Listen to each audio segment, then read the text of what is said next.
Odlar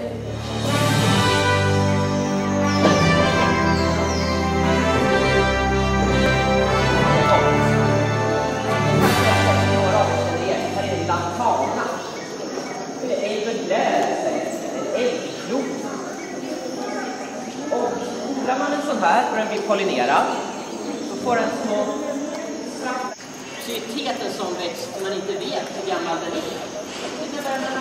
Se! Först ska vi titta på några som liksom så långt längst bort och inte har en chans att se. Det som växer här. Här har vi. Precis, de här stenarna här. Och då är frågan, vad är det? Då får vi det svarta.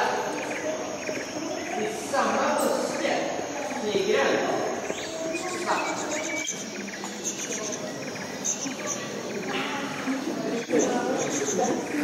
Ja, precis. Det är där man vill just där.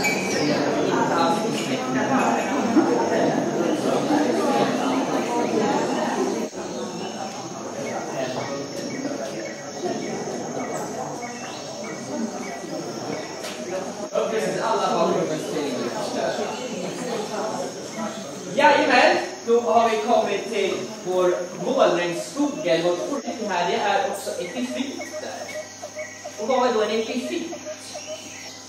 En epifyt är en växt som växer på en annan växt, en bär en karaktär. Och då har man ju fröna där inne, då kan man ju också kila fast ett frö. En bärkstilla, till exempel en äppelträd. Här ser vi, det här är inte mer plats.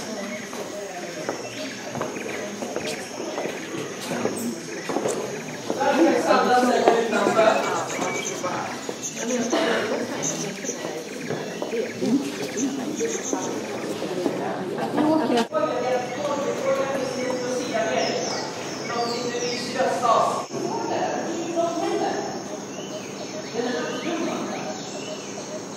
Fruktkött.